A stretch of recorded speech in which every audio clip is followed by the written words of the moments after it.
уже переходим с вами к этапу правозащитной экспертизы, уже поэтапно. Я буду показывать, как это делается. Потом у нас будут практические кейсы. А по этим практическим кейсам будете работать уже вы.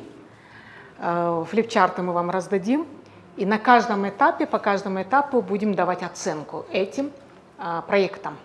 Но я планировала, значит, из Комтолку взять вот эти реальные, да, проекты законов, но они большие, огромные, для этого требуется другая методология.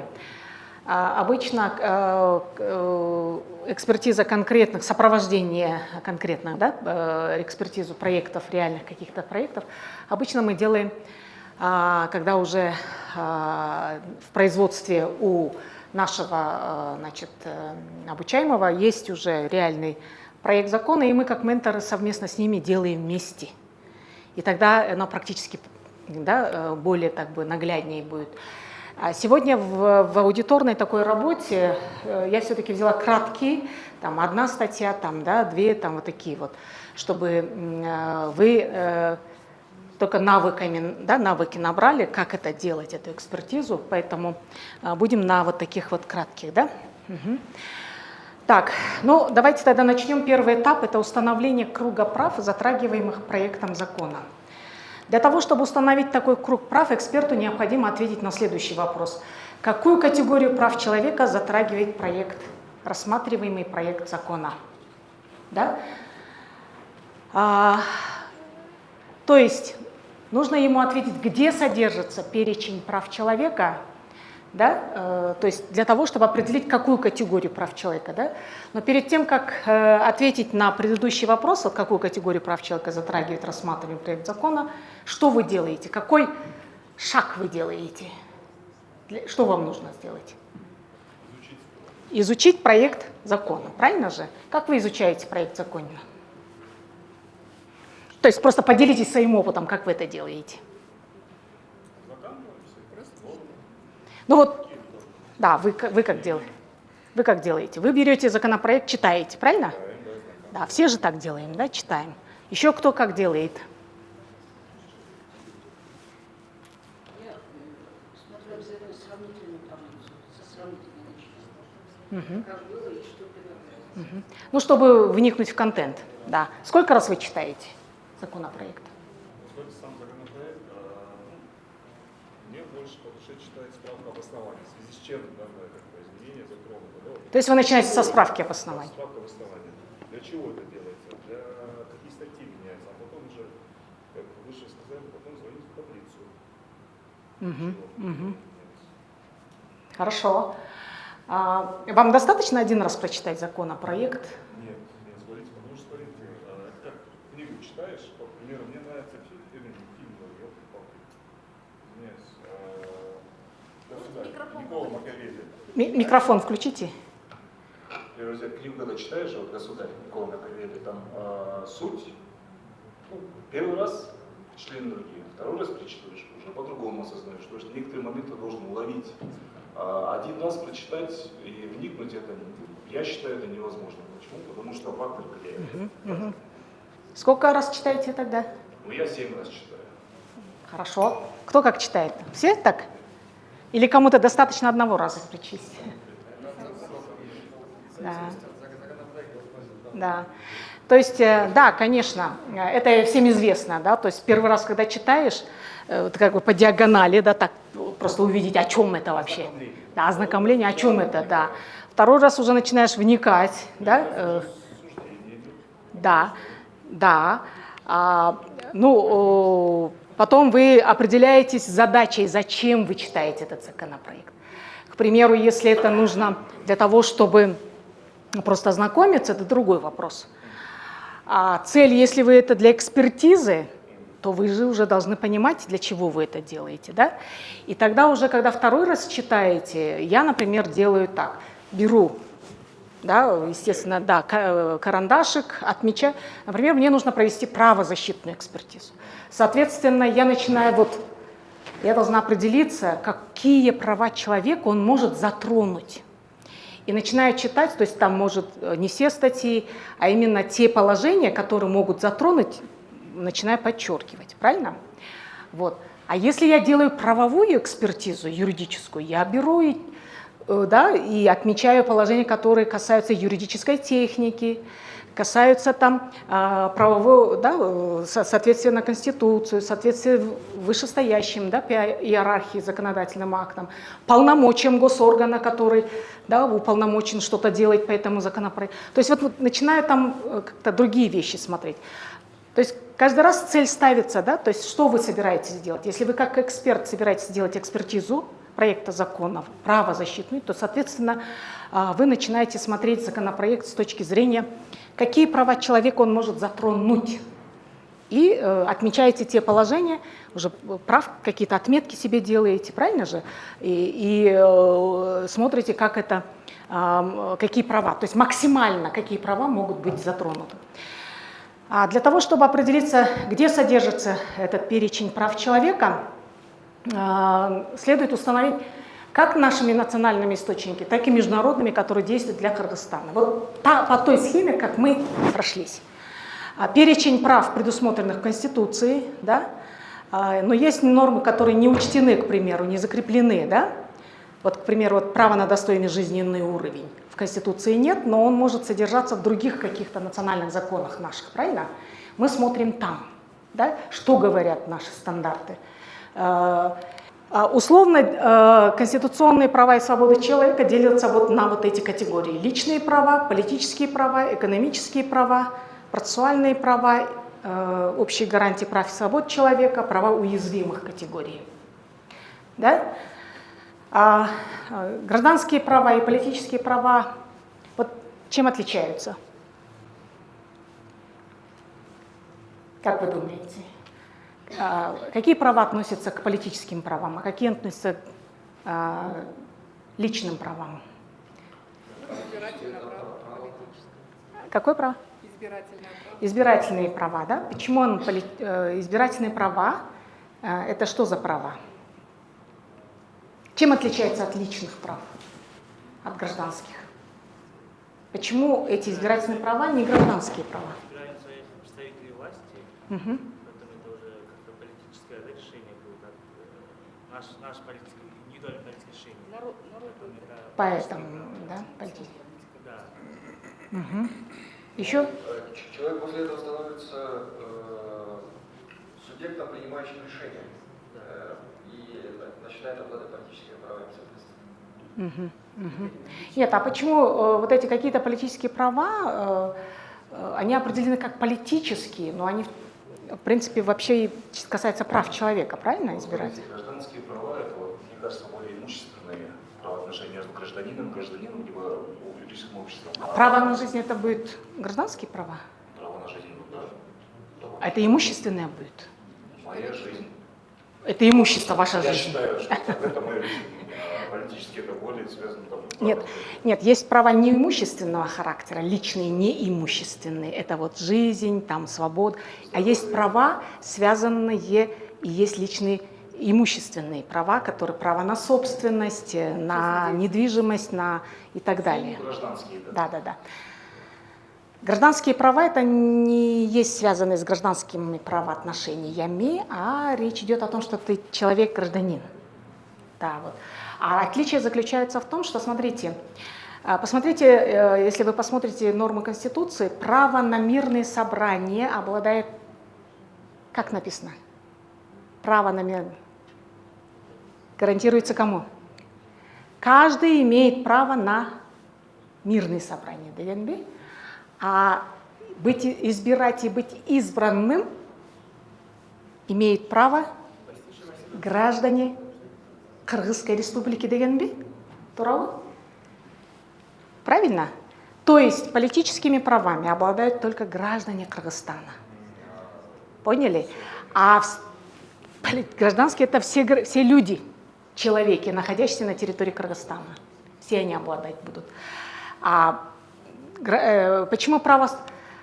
Смотрите, если, например, мы иностранным гражданам не предоставим право собственности обладать на земельный участок, это будет нарушением прав человека? Иностранные граждане обладают правом на земельный участок? Нет, по Нет. Конституции не обладают. Да, а почему такая норма? Это нарушение права человека или нет? Нарушение права человека, ну, не знаю, кто. Иностранные граждане не имеют права обладать земельным участком. Ну, сейчас сделали, получается, на биосферной сфере, на территории Иркутской области. То есть они могут покупать право недвижимости. Землю они не могут, землю, какие категории земель относиться. Да, да, да. То есть почему такая норма? Вот я об этом говорю. То есть, так, Государство сохранить. целостность государства сохранить. То есть вы не путаете территория Кыргызской республики, которая является атрибутом государственности, и земли. Земли – это разные там целях, да, используемые сельхозназначения, другие там. То есть это территория земельная, земля могут быть по участкам одинаковыми, но статус разный. Территория Кыргызстана, государственная территория, это институт государственности и принадлежит Кыргызстану, никто не имеет права тут нападать, забирать, это территориальная целостность. Что касается земля, это уже институт, статус для хозяйствования, для каких-то там других нужд. Поняли? Территорию продать нельзя, а землю можно. Поняли? Теперь смотрите, вопрос в том, что почему нельзя, да, право собственности на земельный участок. Потому что это не будет нарушениями, не будет дискриминацией, потому что граждане иностранные у себя в государстве это право имеют, и они там реализуют. И если это государство у нас, мы сумеем всех граждан обеспечить, и у нас дағы қалса, дағы башқаларға дағы бере алғанға мүмкіншілік болса, да. И это право государства суверена, оно само решает, как это делать. Понятно, да? Вот эта вот разница, это вот, что касается политических прав, это только связано со статусом гражданства, это граждане имеют право. Так, вот контрольный перечень вам тоже будет направлено, это примерно, да, вот гражданские и политические права, они здесь предусмотрены по формулировке, которые сданы в международных пактах. Да? Вы можете вот этот контрольный перечень там чикать, вы у вас перед собой поставите, да? Законопроект взяли и чекаете, так, вот это право будет касаться, так, вот это право будет касаться ДЭП. То есть первая задача на первом этапе, вы просто что делаете? Перечень устанавливаете, какие права будет этот проект закона затрагивать. И вот в этом контрольном перечне просто чекайте төлі кете бересіңер да, так, мол укукка тиешелүү болушу мүмкүн, бул мыйзамдын долбоору, бул укукка тиешелүү деп өзүңөргө мындай некий перечень определяете, да, который может, потому что вот этот закон о недрах, он не будет же касаться всех прав. Да, он будет касаться только права на благоприятную окружающую среду, там, право собственности и так далее. А, например, право на мирные собрания, он будет касаться только прав на мирные собрания. Других прав он не коснется, может быть, будет касаться права на эффективную защиту, право на судебную защиту будет касаться. То есть вот этот вот чекание, какие права должны коснуться, это может быть вот такой вот себе вы сделаете контрольный перечень из перечня стандартов прав из тех международных конвенций, которые действуют для Кыргызстана. Понятно, да? Можно поставить эти конвенции, распечатать себе и просто, да, в папочку, и каких прав это будет касаться, и эту конвенцию открывать. Ну и, конечно, Конституция наша. Пример. 20 октября 2022 году на общественное обсуждение был вынесен законопроект о внесении изменений в Конституцию Кыргызстана, а именно часть 1 статью 25 Конституции изменить, и предлагалось на территории Кыргызстана разрешить применение смертной казни за преступления против половой неприкосновенности детей, не достигших 18-летнего возраста. Да? Каких прав он касается? Какие права затрагивает данный законопроект? Право на жизнь. Еще? На половую неприкосновенность. Да, да. Именно право на половую неприкосновенность несовершеннолетних, да? Право на судебную защиту, может быть, правильно же? Еще смертная казнь. Право на жизнь. Право на жизнь. Вот. Видели, да, какие права затронул? И вы вот чекнули, да, какие права? Казалось бы, одна норма, но она несколько прав же затронула. Сколько мы прав посчитали? 4, да? Вот пример права на жизнь, который прописано в Конституции. Каждый имеет вот стандарт, конституционный стандарт права на жизнь. Вот откуда смотрите. То есть у юристов мы делим, да, есть нормы материального права, нормы процессуального права. Вот нормы материального права, касающиеся содержания, контента стандартов прав человека, мы черпаем из Конституции, а также международных стандартов. Практически раздел по правам человека Конституции Кыргызстана, оно соответствует международным вот этим вот стандартам. Вот наш стандарт. Каждый имеет право защитить свою жизнь, здоровье от посягательств других лиц, от противоправных посягательств в пределах необходимой обороны. В сфере защиты прав на жизнь у нас действует вот Уголовный кодекс, Закон об органах внутренних дел, Закон об оперативно-розыскной деятельности. Уголовный кодекс, понятно, да, там, который защищает, что убивать нельзя, да, и так далее. А вот эти два других закона, почему они связаны, как вы думаете, с правом на жизнь?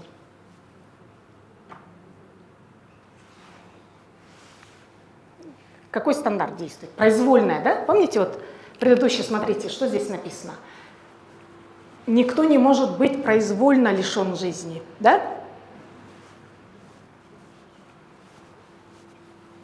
Органы внутренних дел обладают силовыми методами. Оружие носят? Могут применить оружие? И это может посягнуть на право на жизнь?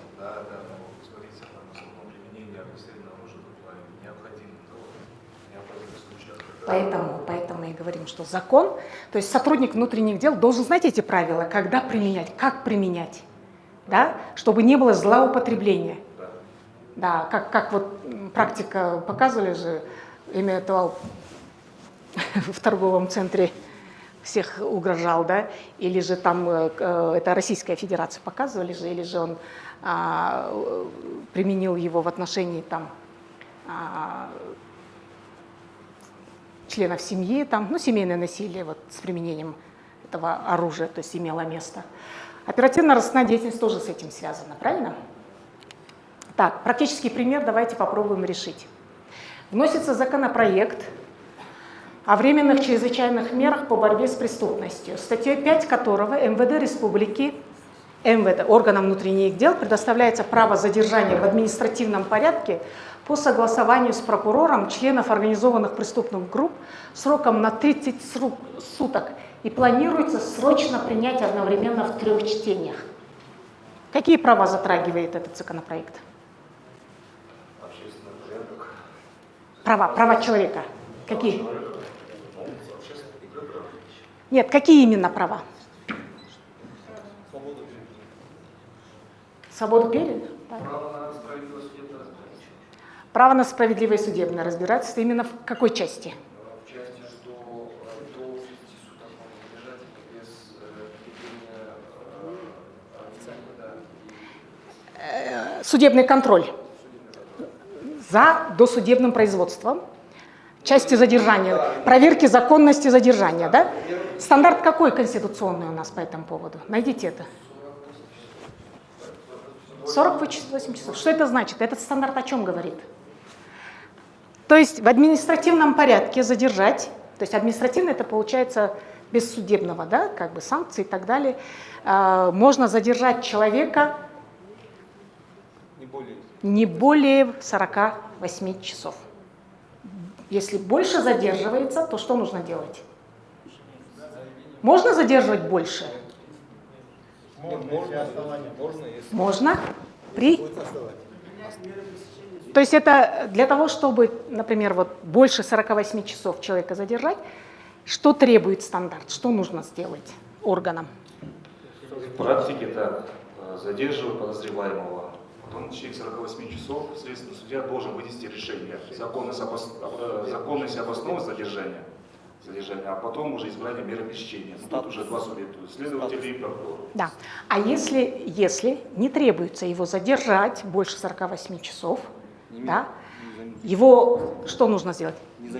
Незамедлительно отпустить. То есть получается, нет необходимости, то есть, но если его 30 часов задерживали, вот это законное задержание в течение 30 часов не нужно суд вести? Нет. То есть нет, это не об этом стандарт, правильно? Потому что в практике такое было, говорят, 30 саат кармады, анда текшериш керек. Нет, стандарт говорит, 48 саатка чейин укуктуу кармап, ошону текшерүү өткөрүп, андан ары дагы камакка алууга кажети жок болсо кое бер. Туурабы? А если требуется, то есть вы не успели в течение 48 часов, да, то есть выяснить, то есть есть необходимость, есть подозрение, надо проверку делать, значит, вы должны, да, чтобы продлить это и проверить законность задержания в суде, то необходимо вести в суд не позднее 48 часов. Вот эти 48 часов что входит в этот стандарт? С какого момента считается 48 часов? С момента привода, регистрации. То есть не составление протокола и описание, да? Да. Да. То есть фактически свобода. Фактическое лишение свободы человека, задержание, уж он дом баштать, да? Уже не лишение, скорее всего, наверное, ограничения будут.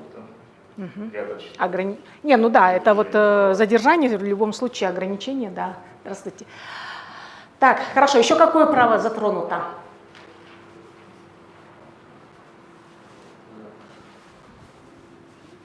Думаем. Свобода передвижения? Ну, свобода передвижения, стандарт говорит о том, что гражданин Кыргызстана без ограничений по всей территории Кыргызстана жүрө берсе болот, переселяться тетсе болот деген стандарт. Оно не касается этого. То есть вроде бы формулировка наименования одно, и вы думаете, что об этом стандарт, да? А вам, поняли теперь, нужно вам вникнуть в содержание этого стандарта, понять, о чем этот стандарт. И чтобы понять, что нарушается. В данном случае еще что может быть? Презумпция невиновности есть? Да, презумпция невиновности, ну и судебная защита. Презумпция невиновности, о чем этот стандарт? Простым языком, человек не может быть признан виновным, пока его вина не будет определена судом. Ну, простым языком. Простым языком. Где затронуто, в какой формулировке затронута эта презумпция невиновности?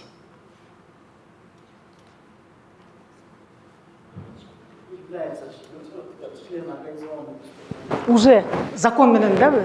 То есть получается что он член организованной преступной группы, уже суд должен определить, правильно? А тут получается, это полномочия МВД Габеркота, что они уже до суда должны определить и дать оценку, он член преступной группы или не преступной. Смотрите, вот тоже однобоко не надо смотреть. Следственная группа, либо оперативники, они проводят такие мероприятия, которые по выявлению. Ну и прокурор, актом прокурорского реагирования могут, там, не знаю, поручения дать, проверить или что-нибудь подобное.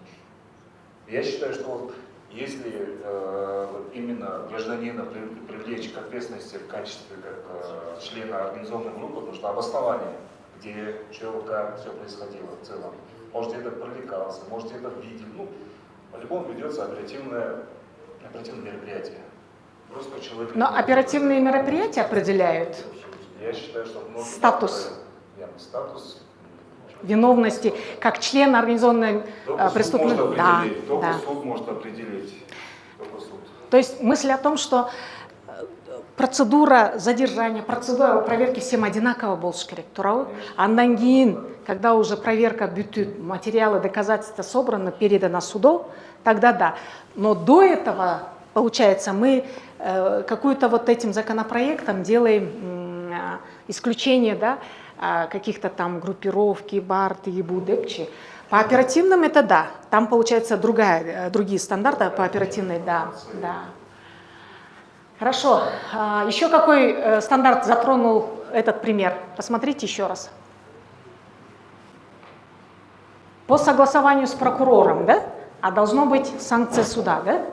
Это один стандарт. Еще какой стандарт затронут? Одновременно в 3 чтениях. Нет, планируется, то есть срочно надо. У нас организованная преступность аябай көтөрүлүп кетти. МВД айтып көрүшкөнгөн бизге ушул мыйзамды кабыл алып бергиле деп. И батыраак 3 күндүн ичинде в 3 чтениях кабыл алып бергиле деп атат да. Как вы думаете? Вот этот в 3 чтениях деген стандарт у нас есть такой? В каких ситуациях? министров определяет этот момент, но Болгарии То есть они на усмотрение правительства, да? То есть они определяют. Ага. А парламент соглашается? не всегда. Не всегда, да? Может перейти на все чтения, да? У меня к вам вопрос, как сотрудникам парламента, да? Вопрос. А почему вообще для принятия законопроектов предусмотрены 3 чтения? По природе парламентаризма. Почему? Для анализа, Для анализа чего? для проработки вообще этого вопроса. Сначала принимается же концепция, в целом нужна ли этот закон, нужен ли этот закон. Да, просто логически айтып берсеңіз семеңізде вот мысль. Эмне үчүн 3 окууда өтүш керек? Этот вопрос полностью. Полностью. Ума его. Согласна. То есть качественность. Качественный закон, чтобы был. В 3 чтениях за один раз редко получается. Так, хорошо. Еще? Ну, какие-то рекомендации появляются, потом вносятся соответствующие изменения через каждое чтение, например. Там, по второму чтению, может, будут комментарии какие-то будут. И вот для этого процедура нужна. В первом, когда один раз делается, это мы можем и не просмотреть, пропустить и не успеть. Физически даже, да? Да, еще какие комментарии? Почему 3 чтения? Да, это так, действительно, потому что по природе парламентаризма эти 3 чтения специально так и предусматривались, чтобы качественный закон был принят. И чтобы потом, вот смотрите, задайтесь вопросом. Буквально месяц-два назад мы принимаем закон, а нам уже поправки вносим. То есть количество вносимых поправок о чем говорит? О только что принятом законе. Бышпай калган, да, сырой. Вот.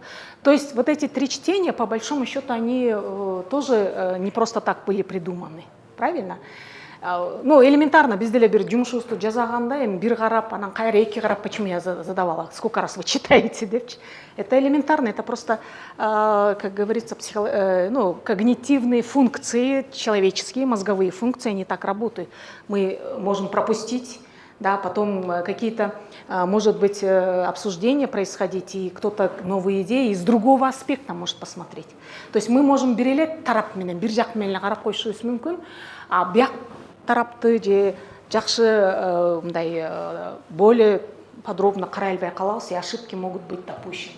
Поэтому вот это вот вопрос одновременного принятия в 3 чтениях – это большой вопрос, потому что во многих парламентариях такое вот не практикуется.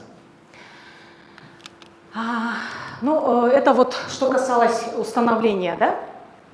Вот на примере, да, право на жизнь покажете. Второе. Вот я вам сейчас покажу на примере права на жизнь, вот то, что мы, да, вот этот законопроект право на жизнь же, да, затрагивает. Там мы 5 прав же, да, перечислили. И вот по каждому праву, по каждому стандарту мы начинаем что делать? Его содержание вытаскивать. О чем этот стандарт? Нам надо понять. Вот на примере права на жизнь. Общепризнанные принципы международного права – это там всеобщее уважение прав человека, потому что право на жизнь относится к правам человека. Общепризнанная норма правила поведения содержатся в документах ООН и специализированных учреждений. Каждый человек имеет право на жизнь, на свободу и личную неприкосновенность. Это всеобщая декларация прав и свобод человека. Теперь вот Международный пакт о гражданских и политических правах почитайте. Статья 6. Право на жизнь есть неотъемлемое право каждого человека. Это право охраняется законом. Никто не может быть произвольно лишен жизни. Это соответствует Конституции? Соответствует. В странах, которые не отменили, вот теперь следующая норма. В странах, которые не отменили смертную казнь, смертные приговоры могут выноситься только за самые тяжкие преступления в соответствии с законом, который действовал на время совершения преступлений, который не противоречит пакту и конвенциям о предупреждении преступлений геноцида и наказании за него. Это наказание может быть осуществлено только во исполнении окончательного приговора, вынесенного компетентным судом. Когда лишение жизни составляет преступление геноцида, следует иметь в виду, что ничто в этой статье не дает участвующим в настоящем пакте государствам права каким бы то ни было путем отступать от любых обязательств, принятых согласно постановлениям Конвенции против геноцида. Каждый, кто приговорен к смертной казни, имеет право просить о помиловании или о смягчении приговора. Амнистия, помилование или замена смертного приговора могут быть дарованы во всех случаях. Это стандарт, международный стандарт. Смертный приговор не выносится за преступления, совершенные лицами моложе 18 лет, и не приводится в исполнение в отношении беременных женщин. Ничто в настоящей статье не может служить основанием для отсрочки или недопущения отмены смертной казни каким-либо участвующим в настоящем пакте государством. Теперь, это сама статья Международного пакта. К Международному пакту есть два протокола, да, факультативных. Второй факультативный протокол говорит, ни одно лицо, находящееся под юрисдикцией государства, не подвергается смертной казни. Каждое государство принимает все необходимые меры для отмены смертной казни в рамках юрисдикции. Вот этот протокол Кыргызстан присоединился в 2010 году, и с этого момента мы приняли этот стандарт, и мы не применяем на территории Кыргызстана смертную казнь. И это также конституционный принцип. Поняли, да, откуда идет вот это? Международное мягкое право, так мы называем, это акты различных международных организаций, судебных органов, квазисудебных органов, которые дают комментарии, конкретизируют, толкуют, детализируют, да, и так далее. Кстати, вот эти связанные с правами человека главы Конституции также дает толкование Конституционный суд. Если в решении Конституционного суда посмотрите, там тоже даются вот эти вот стандарты, действующие для Кыргызстана. То есть, вот, например, связанный с правом на жизнь, это вот принцип эффективного предупреждения и расследования вне законных, произвольных, суммарных казней, Кодекс поведения должностных лиц по поддержанию правопорядка. Вот это то, что органы внутренних дел, оперативная работа, да, когда они могут применять силу, применять оружие, вот предусмотрено вот в этом Кодексе поведения должностных лиц по поддержанию правопорядка. Меры, гарантирующие защиту прав, кто приговорен к смертной казни, и основные принципы применения силы и огнестрельного оружия должностными лицами по поддержанию правопорядка. Вот это уже более подробные, да, источники, в которых содержатся более конкретные стандарты и более, так скажем, разъясняющие, толкующие норму Международного пакта о гражданских и политических правах. Меры, гарантирующие вот защиту прав тех, кто приговорен к смертной казни, это резолюция ЭКОСОС ООН, право приговоренного на апелляцию, право на подачу прошения о помиловании, требования о гуманности приведения приговора в исполнение. То есть вот эти стандарты в отношении государств, которые применяют смертную казнь, они должны соблюдаться. Вот Комитет по правам человека сделал следующее замечание по вопросу права на жизнь. Право на жизнь – это высшее право, умаление которого недопустимо даже в период чрезвычайного положения в обществе, которое угрожает жизни нации. Это право, которое не допускает узкого трактования. Комитет считает, что высшей обязанностью государств является предупреждение войны, актов геноцида, других актов массового насилия, ведущих к произвольной утрате жизни. Защита от произвольного лишения жизни, выраженная в очевидной форме в третьем предложении статьи 60, имеет первостепенное значение.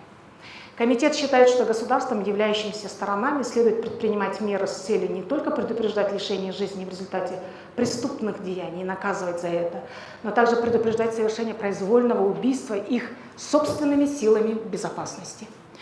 Лишение жизни органами власти государства представляет собой в высшей мере серьезный вопрос, поэтому закон должен строго контролировать и ограничивать обстоятельства, при которых человек может быть лишен жизни такими органами власти. Выражение, присущее право на жизнь, не может правильно пониматься в ограничительном смысле, а защита этого права требует от государства принятия положительных мер для защиты права на жизнь. Ну вот это вот закрепляется по нашей Конституции, ну и вот этими законами.